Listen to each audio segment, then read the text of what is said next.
आपके देश के सुप्रीम कोर्ट में, हाई कोर्ट में आपकी भाषा में बात ना होती हो, ये बुरी बात नहीं है, शर्मिंदगी की बात है। हमें एक समाज के तौर पर शर्म आनी चाहिए, ये उससे कम बात नहीं है। इसलिए जब कोई मुझसे कहते कि राजभाषा के तौर पर आपकी क्या कल्पना है, 14 सितंबर का दिन आज है, हम आज के दिन ये सेमिनार क्यों कर रहे हैं?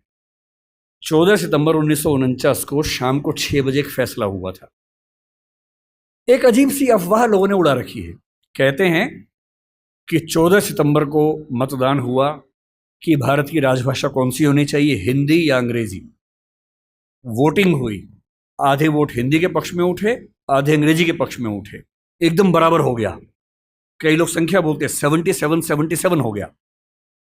और तब स्पीकर ने, डॉक्टर राजेंद्र प्रसाद ने अपना कास्टिंग वोट दिया, क्योंकि उनके पास अधिकार है कि वोट डाल सकते हैं लास्ट में, अगर बराबर हो जाए तो, हिंदी के पक्ष में दिया और इससे हिंदी भारत की राजभाषा हो गई। इससे बड़ा कोई झूठ नहीं है। ऐसा कुछ नहीं हुआ था संविधान सभा में, सफेद झूठ है। 12 सितंबर को शाम 4 बजे इस मुद्दे पर बहस शुरू हुई। संविधान सभा की डिबेट्स पढ़ के देखिए, 180 पेज की डिबेट है राजभाषा की, 180 पेज, 1-2 पेज का मामला नहीं है। संविधान सभा के वॉल्यूम 9 में ध्यान से पढ़िए, पेज नंबर लगभग 1130 से 1390 के आसपास का मामला है। 180 पेज की डिबेट है, उसमें खूब मुद्दे हैं, छोटी मोटी वोटिंग हो रही है के मामलों में। संविधान सभा का बेसिक उसूल था कि अंतिम रूप से वोटिंग नहीं करेंगे, सहमति से काम करेंगे। वोटिंग बीच बीच में होती रही। पहला विवाद यह था कि राजभाषा कौन सी हो, हिंदी हो कि अंग्रेजी हो या हिंदुस्तानी हो। अंग्रेजी पर तो बात थी नहीं, हिंदी या हिंदुस्तानी। महात्मा गांधी हिंदुस्तानी कहते थे, पर 1949 में वो थे नहीं। उनका हिंदुस्तानी का मतलब था हिंदी उर्दू का मिक्सचर, जो देवनागरी और फारसी में लिखी जा सके। दूसरा स्कूल ऑफ थॉट हिंदी की बात करता था। अंत में सहमति बनी, हिंदी ही भारत की राजभाषा होगी। राजभाषा यानी सरकारी कामकाज की भाषा।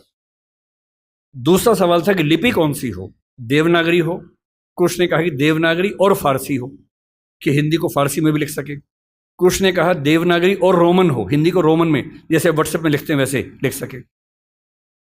खूब विवाद हुआ, अंत में हुआ कि देवनागरी ही लिपि होगी। तीसरा विवाद यह हुआ कि जो अंक हैं हिंदी वाले, जो 1 से 0 से 9 तक के अंक हैं, वो हम अंग्रेजी के ढांचे में लिखेंगे या हिंदी के ढांचे में लिखेंगे। इस पर मतभेद था सबसे ज्यादा। इस पर वोटिंग में बराबरी हुई थी।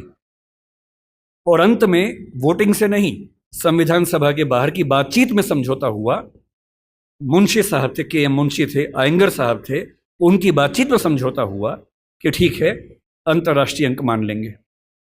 और उसके बाद गहमा गहमी के बाद, 2 घंटे की रिसेस के बाद, 14 सितंबर शाम 6 बजे आखिरी सेशन इस मामले पर हुआ, 2.5 दिन की बहस के बाद।